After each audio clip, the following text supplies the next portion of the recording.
নমস্কাৰ এই মুহূৰ্তত আহি পৰিছে ৰাজ্যখনৰ বাবে খন্দিয়াৰ কেইবাটাও বিগ ব্ৰেকিং নিউজ। আজি 24 এপ্ৰিল অসমৰ লগতে ভাৰতৰ বিভিন্ন প্ৰান্তৰ পৰা খন্দিয়াৰ কেইবাটাও খবৰ আহি পৰিছে। এই মুহূৰ্তত জনাই আছো এটা ব্ৰেকিং নিউজ।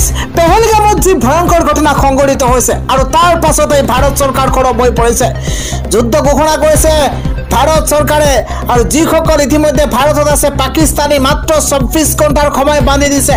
মাত্ৰ 24 ঘণ্টাৰ ভিতৰত তালি টোপোলা বান্ধি ভাৰত এৰিব লাগিব পাকিস্তানীয়ে। 24 ঘণ্টাৰ ভিতৰতে ভাৰত ত্যাগ নকৰিলে পৰিণতি ভয়ংকৰ হ'ব। এই মুহূৰ্তত এটা ডাঙৰ খবৰ জনোৱাৰ চেষ্টা কৰিছো। ভয়ংকৰ ঘটনা সংঘটিত হৈছে পেহেলগামত। 28 গৰাকী যি নিৰীহ লোকক হত্যা কৰা হৈছে আৰু তাৰ পাছতে এইবাৰ খৰব হৈ পৰিছে। ভাৰতত থকা পাকিস্তানীৰ হাতত মাত্ৰ 24 ঘণ্টাৰ সময় বান্ধি দিছে আৰু চৰকাৰে বান্ধি দিয়া 24 ঘণ্টা সময় কমি আহিছে পাকিস্তানীৰ বাবে। এই মুহূৰ্তত ডাঙৰ খবৰ, যিকোনো মুহূৰ্ততে ভাৰত চৰকাৰে ল'ব পাৰে বৃহৎ সিদ্ধান্ত। ইতিমধ্যে বন্ধ কৰি দিয়া হৈছে পাকিস্তানৰ দূতাবাস। কেবিনেট সুৰক্ষা সমিতিৰ বৈঠকৰ পিছত কঁপিছে পাকিস্তানে তালি টোপোলা বান্ধি ভাৰত এৰিব লাগিব পাকিস্তানৰ, অন্যথা কথা বেয়া হ'ব। ইতিমধ্যে ভাৰত চৰকাৰৰ তৰফৰ পৰা সকিয়নি প্ৰদান কৰা হৈছে। বাতিল কৰা হৈছে পাকিস্তানৰ সকলো ভিছা। আন এটা ডাঙৰ খবৰ হৈছে ৰাষ্ট্ৰ বিৰোধী মন্তব্য দি আজি গ্ৰেপ্তাৰ হৈছে বিধায়ক আমিনুল ইছলাম। মাত্ৰ কিছু সময় পূৰ্বৰ ঘটনা গ্ৰেপ্তাৰ কৰা হৈছে AIUDFৰ বিধায়ক আমিনুল ইছলাম।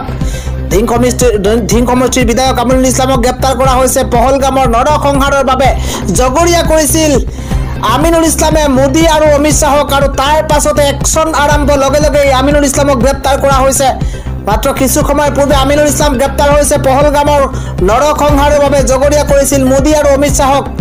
প্ৰধানমন্ত্ৰী আৰু গৃহমন্ত্ৰীৰ ষড়যন্ত্ৰৰ বাবে এই কাণ্ড হৈছিল বুলি মন্তব্য কৰিছিল বিধায়ক আমিনুল ইছলামে আৰু তাৰ পাছতেই গ্ৰেপ্তাৰ কৰা হৈছে। প্ৰধানমন্ত্ৰী আৰু গৃহমন্ত্ৰীৰ ষড়যন্ত্ৰ বুলি মন্তব্য কৰিছিল আমিনুল ইছলামে। নগাঁও আৰক্ষীয়ে গ্ৰেপ্তাৰ কৰিছে বহু বিতৰ্কিত বিধায়ক আমিনুল ইছলামক। সন্ত্ৰাসবাদীক সুৰক্ষা দিবলৈ প্ৰধানমন্ত্ৰী আৰু গৃহমন্ত্ৰীকে দোষাৰোপ কৰিছিল আমিনুল ইছলামে। দেশৰ জটিল সময়তো চৰকাৰ বিৰোধী স্থিতি আমিনুল ইছলামৰ ৰাষ্ট্ৰ বিৰোধী মন্তব্য দি আজি গ্ৰেপ্তাৰ হৈছে AIUDFৰ বিধায়ক আমিনুল ইছলাম। আজিৰ সন্ধিয়াৰ পৰৱৰ্তী ডাঙৰ খবৰ হৈছে মৰুভূমিলৈ পৰিণত হ'ব পাকিস্তান। এইবাৰ ভাৰত চৰকাৰৰ তৰফৰ পৰা ডাঙৰ সকিয়নি, যি 28 গৰাকী নিৰীহৰ হত্যাৰ ফল 1 কোটি পাকিস্তানীয়ে ভুগিব লাগিব। এই মুহূৰ্তত জনাই আছো ডাঙৰ খবৰ, 28 নিৰীহৰ মৃত্যুৰ ফল এবাৰ পাকিস্তানৰ 1 কোটি জনতাই ভুগিব লাগিব। পাকিস্তানীৰ ওপৰত ভাৰতৰ প্ৰথমটো একশ্যন আৰম্ভ। পাকিস্তানীৰ ওপৰত একশ্যন আৰম্ভ কৰিছে। সিন্ধু জল চুক্তি স্থগিতৰ পাছতে মৰুভূমি হ'ব পাকিস্তান। ভয়াৱহ পানীৰ অভাৱত ভুগিব লাখ লাখ পাকিস্তানী জনতাই। সিন্ধু জল চুক্তিৰ জৰিয়তে 28% পানী লাভ কৰিছিল পাকিস্তানে। চুক্তি বন্ধৰ লগে লগে জলসিঞ্চন, খেতি, খোৱা পানীৰ বাবে হাহাকাৰ কৰিব লাগিব পাকিস্তানীয়ে। খেতিত উৎপাদন নোহোৱাৰ লগে লগেই খাদ্যৰ অভাৱত ভুগিব পাকিস্তান। মৰুভূমি সদৃশ পাকিস্তানক ৰক্ষা কৰি আহিছিল এই চুক্তিয়ে আৰু 1960 চনত আৰম্ভ হোৱা চুক্তি স্থগিতৰ পাছতেই জল সংকটত এইবাৰ পাকিস্তান। 28 নিৰীহৰ মৃত্যুৰ ফল 1 কোটি পাকিস্তানী জনতাই ভুগিব লাগিব। আন এটা বিগ নিউজ, এইবাৰ 28 পৰ্যটকক যি গুলিয়াইছিল তাৰে ভিতৰত 2 কুলাংগাৰ ভাৰতীয় তথ্য ইতিমধ্যে পোহৰলৈ আহিছে। 28 জনকৈ পৰ্যটকক গুলিয়াইছিল 2 কুলাংগাৰ ভাৰতীয়ই। চিনাক্ত হ'ল পেহেলগাম কাণ্ডৰ 5 দুৰ্ধৰ্ষ সন্ত্ৰাসবাদী। নাম প্ৰকাশ কৰিছে ভাৰতীয় অনুসন্ধানকাৰী দলে। এই মুহূৰ্তত এটা ডাঙৰ খবৰ জনোৱাৰ চেষ্টা কৰিছো। তিনি পাকিস্তানী সন্ত্ৰাসবাদীৰ লগতে 2 স্থানীয় সন্ত্ৰাসবাদীৰ নাম পোহৰলৈ আহিছে। অনন্তনাগ জিলাৰ 2 নৰপিশাচৰ গুলীত থকা সৰকা হ'ল ভাৰতীয়। এই মুহূৰ্তত ডাঙৰ খবৰ জনোৱাৰ চেষ্টা কৰিছো। 3 পাকিস্তানী ক্ৰমে আছিল আসিফ ফাউজি, সুলেমান শাহ, আবু তালহা। পাকিস্তানীৰ লগত একেলগে হত্যালীলা চলাইছে 2 ভাৰতীয়ও। আদিলগুৰি আৰু এহছান 2018 যোগ দিছিল পাকিস্তানী সন্ত্ৰাসবাদী সংগঠনত। ভাৰতৰ ভূমিতে জন্ম হৈ ভাৰতৰ বিৰুদ্ধে নৰসংহাৰ চলাইছে 2 ভাৰতীয়ই। ধাৰাবাহিকভাৱে আন এটা খবৰ জনোৱাৰ চেষ্টা কৰিছো। পেহেলগাম ঘটনাৰ প্ৰতিশোধ ল'বলৈ গৈ ভাৰতৰ আন এগৰাকী CRPF জোৱান জান্টু আলী ইতিমধ্যে শ্বহীদ হৈছে। 28 নিৰীহৰ প্ৰতিশোধ ল'বলৈ গৈ শ্বহীদ হৈছে জান্টু আলী। উধামপুৰত সন্ত্ৰাসবাদীৰ আক্ৰমণত প্ৰাণ হেৰুৱাইছে জান্টুৱে। এই মুহূৰ্তত ডাঙৰ খবৰ, প্ৰতিশোধ আৰম্ভ হৈছে, একশ্যন আৰম্ভ হৈছে। ইতিমধ্যে ভাৰতে প্ৰতিশোধ লোৱা আৰম্ভ কৰিছে। তাৰ মাজতে এগৰাকী শ্বহীদ হৈছে। জান্টু আলী আছিল ভাৰতীয় সেনাৰ এগৰাকী সাহসী জোৱান।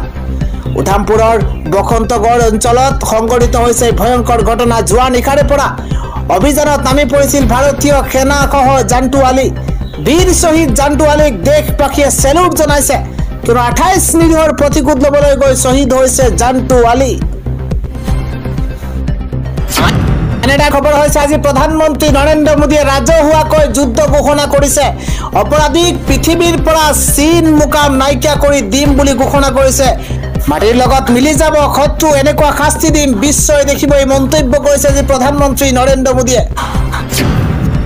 আন খবৰ হৈছে, এইবাৰ প্ৰতিশোধ ল'বলৈ 6 পাকিস্তানীক হত্যা কৰিছে ইতিমধ্যে ভাৰতীয় সেনাই।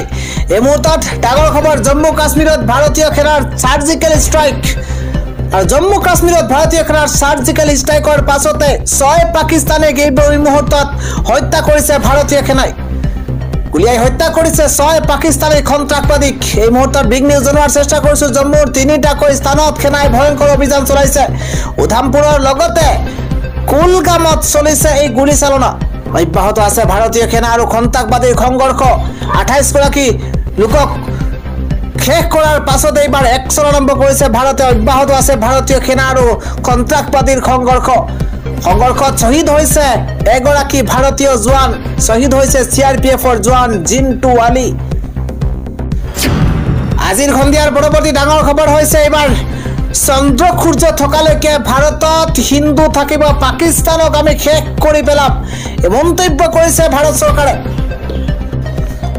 অসমৰ মাটিত থাকি পাকিস্তানক সমৰ্থন কৰা সকলক সোধাই নেৰো, পাকিস্তানক আমি শেষ কৰি পেলাম, ভাৰতৰ বুকুৰ পৰা আমি পাকিস্তানী সন্ত্ৰাসবাদী নিশেষ কৰি পেলাম। নৰেন্দ্ৰ মোদীক ভগৱানে শক্তি দিয়ক, এই মন্তব্য কৰিছে মুখ্যমন্ত্ৰী হিমন্ত বিশ্ব শৰ্মাই।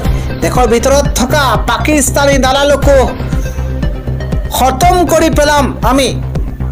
মোৰ এই কথা সকলোৱে মনত ৰাখক, যিমানেই ডাঙৰ মানুহ নহওক কিয় আমি শান্তি নিদিওঁ।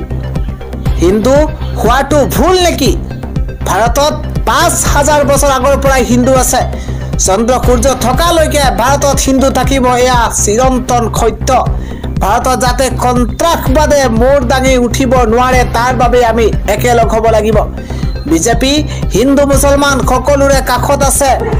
বিজেপি হিন্দু মুছলমান সকলোৰে কাষত আছে। উদাত্ত কণ্ঠৰে এইদৰে ভাষণ দিছে মুখ্যমন্ত্ৰী ডক্টৰ হিমন্ত বিশ্ব শৰ্মাই।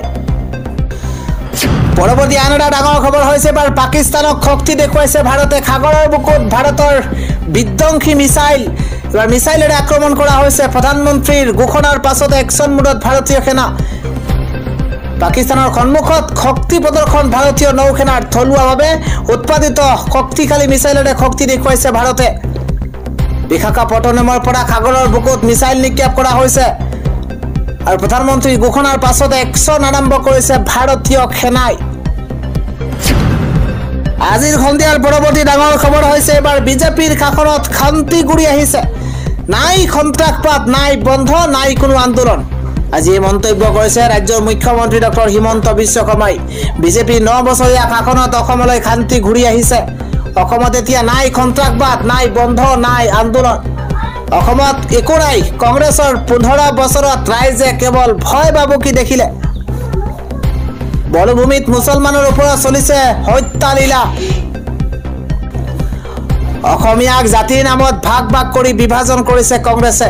কংগ্ৰেছে সন্ত্ৰাসবাদী অপৰাধীৰ ৰম্যভূমিত পৰিণত কৰিছে অসমক। গোটেই জীৱনকালত জ্যেষ্ঠসকলে কেৱল ভয় ভাবুকি দেখিলে। আজি বিজেপিৰ শাসনত ৰাতি 2 বজাতো সন্তান বাহিৰত থাকিলে পিতৃ মাতৃয়ে চিন্তা নকৰে। আজি ৰেল বন্ধ, চকা বন্ধ অসমত নহয়। আজি ৰেল বন্ধ, চকা বন্ধ অসমত নহয় বুলি মন্তব্য কৰিছে জনসভাত মুখ্যমন্ত্ৰী ডক্টৰ হিমন্ত বিশ্ব শৰ্মাই। এইদৰে ডাঙৰ মন্তব্য কৰা পৰিলক্ষিত হৈছে। মুখ্যমন্ত্ৰীগৰাকীয়ে কৈছে এইবাৰ এতিয়া ৰেল বন্ধ নহয়, চকা বন্ধ নহয় অসমত।